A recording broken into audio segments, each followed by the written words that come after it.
Chapter 8. Ralph Strikes a Bargain. Lana was the one who discovered that Ralph was missing.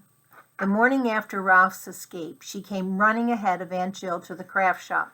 She stopped short when she looked through the screen door and saw the litter of nails, seeds, and plastic strewn about the work table and on the floor. "Aunt Jill! Aunt Jill!" she screeched, even though Aunt Jill was directly behind her.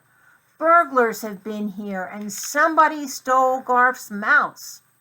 Ralph crouched out of sight behind a fluff of dust in the angle where the brace joined the studding. He heard campers coming. "Garf! Garf!" called Lannon. "Your mouse is gone. Somebody stole your mouse." "Hey, look at the mess," said Pete. "The mouse cage is all bent," observed Garf. "A thief would not have to bend the cage to open it." "First a watch, now a mouse," said another camper.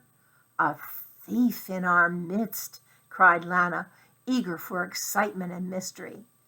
"All right, boys and girls, let's pick up the nails and seeds and roll up the plastic." Aunt Jill's voice was calm. This crisis was not the first she had met at Happy Acres, nor would it be the last. Then Ralph heard Garf's voice saying, "Look at that hole in the screen door. It's big enough for a cat to squeeze through." "Good thinking, Garf," said Ralph to himself. He had picked up this phrase from the many school teachers who had stayed at the Mountain View Inn while on their summer vacations. "I'll bet Catsko got my mouse," said Garf, adding sadly, "and he was such a good mouse, too." Ralph could not help being pleased by this compliment, and a little sad, too. Of course he was a good mouse. He had known that fact all along, but hearing himself spoken of in the past made him feel that the world would have been a sadder place without him. "Garf, you're a good detective," said Aunt Jill. "Catsko must be the guilty one." "Aunt Jill, don't think Catsko ate the mouse, do you?" Lana was awed by the enormity of such a crime. "I hope not, for Garf's sake," said Aunt Jill. "What about my sake?" thought Ralph indignantly. "Well, we'd better look around," said Aunt Jill. "Perhaps the mouse is hiding somewhere." Instantly a mouse hunt was organized. Butterfly nets were seized, jars and boxes moved, craft materials lifted. "Here, Mousie, Mousie," called Lana.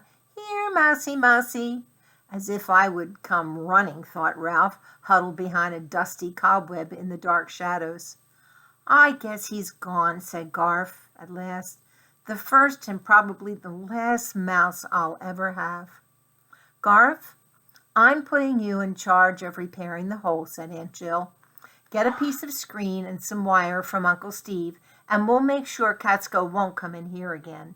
We wouldn't want him to annoy Chum." At that point, the fur along Ralph's spine began to tingle. "There's Catsko now," cried Lana. Ralph felt the slam of the screen door jar the building as ran out. "Bad cat, Catsko.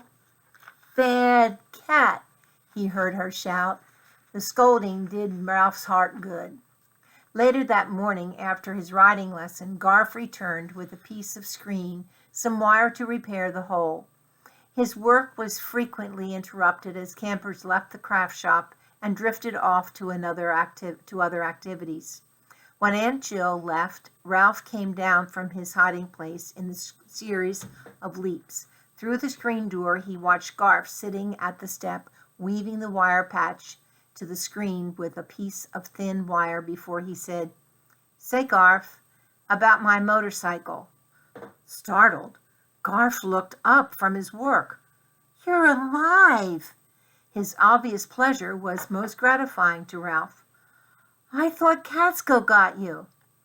"How come you believe Catsko got me when you wouldn't believe Catsko stole the watch?" demanded Ralph. "I can run and jump, you know, and a watch can't." "It just isn't logical for a cat to steal a watch," Garf insisted. If I show you where the watch is, will you believe me?" asked Ralph. With a look of interest, Garth sat back on his heels. However, he said, "I don't want to have anything to do with that watch. I don't want to be seen near it, or people will start saying I took it again. Most everybody's forgotten about it, and I want to keep it that way." "You don't have to go near it," said Ralph. "Just watch me." Flattening himself, he squeezed under the screen door, jumped down the steps, and ran out into the bamboo leaves. Suddenly, all bamboo leaves looked alike. Which leaf was hiding the watch? Ralph did not know. He looked under one leaf, and then the next. He heard Garth mutter, "Huh?" and return to his work. Over by one of the lodges, Lana shouted, "Bad cat, bad cat!"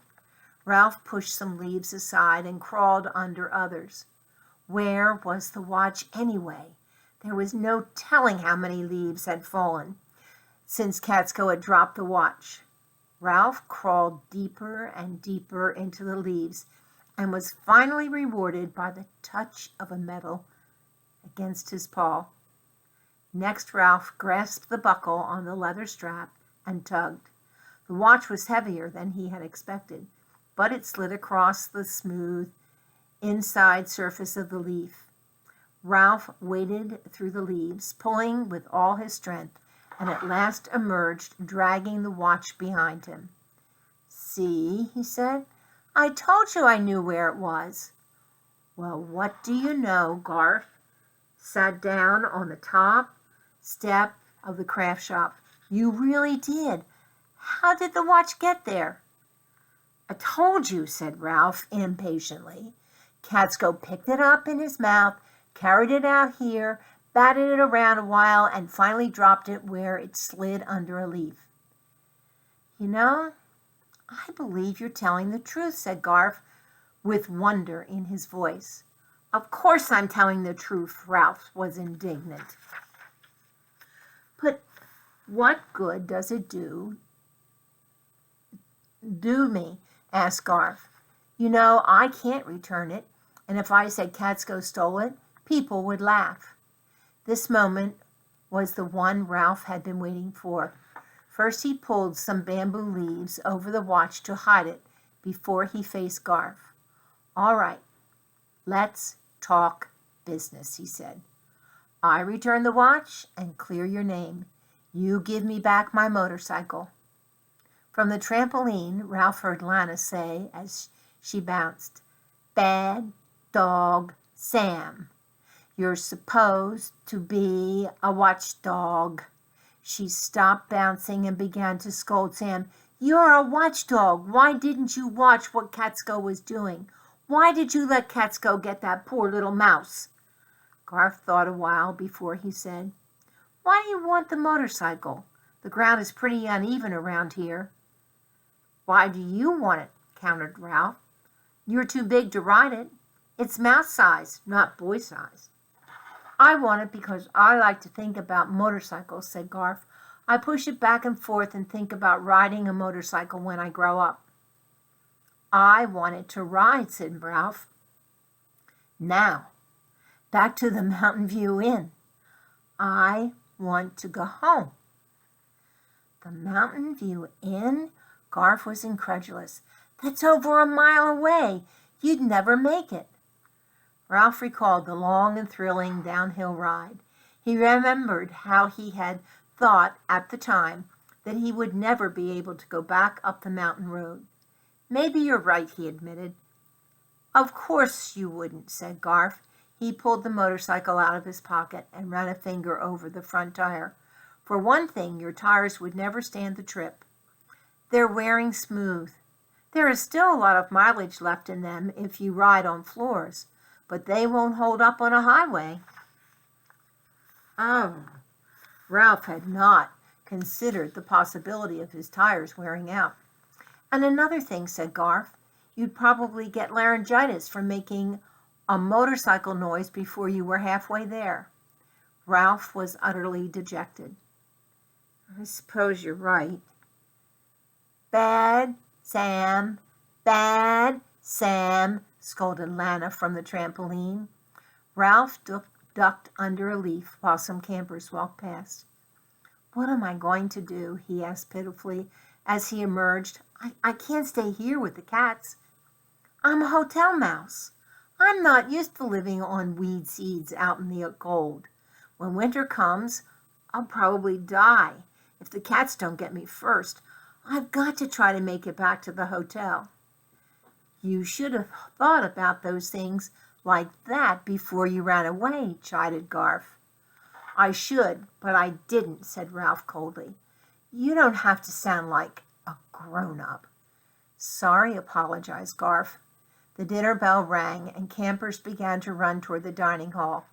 Catsko avoided Lana with a haunted look on his fairy face, darted from one hiding place to the next, on his way to the kitchen door. Poor old Sam, so conscientious and anxious to please, padded dejectedly across the grass with his tail drooping. He had failed his duty. Ralph did not have much time. Do we have an agreement or don't we? He demanded of the boy. I have a better idea, said Garf. I'll take you back to the hotel myself when my parents come to get me. They'll be spending the night there before they come to pick me up the day after tomorrow. The camp doesn't serve us lunch on the day we leave, so I know we'll stop at the inn for lunch before we start for home. It's the only place around here. I could easily take you along in my pocket. This offer was more than Ralph had hoped for. But the motorcycle, he persisted. If I return the watch, will you give it back? Ralph felt he would rather perish at Happy Acres Camp than return to the hotel without his motorcycle. How will you return it? Garf was curious. You couldn't get it up on the shelf of the craft shop or on the desk in the office. I didn't say where I would return it, answered Ralph. I said I would return it. I'll leave it somewhere where Karen is sure to find it. Garf thought this plan over. But people might think I left it there. Ralph had an answer. Not if I leave it somewhere where the boys can't go. You mean the girls' bathroom? Asked Garf, visibly impressed by Ralph's idea. Maybe, said Ralph carelessly, or Karen's lodge, or the girls' dressing room by the swimming pool. You better make up your mind, or you'll be late for lunch. It's a deal, said Garf suddenly. You return the watch by tomorrow, and I'll give you back your motorcycle. The next day, I'll take you to the inn. But remember, no watch, no motorcycle. It's a deal, agreed Ralph. And you might throw in a peanut butter and jelly sandwich for my dinner. Would you care to shake on it? Asked Garf. Ralph extended his paw, which Garf gently took between his thumb and forefinger. They shook. I'll meet you by the bamboo tomorrow morning after breakfast, said Garf, and he ran off toward the dining hall. If you're not there, I'll come back later. I hope I'll be there, thought Ralph, who knew that the night of peril lay ahead of him. A peanut butter and jelly sandwich would help give him strength and courage. Over in the dining hall, all the campers began to sing. You can't go to heaven on roller skates 'cause you roll right past those pearly gates. You can't go to heaven with a nickel in your jeans 'cause the Lord don't allow no slot machines.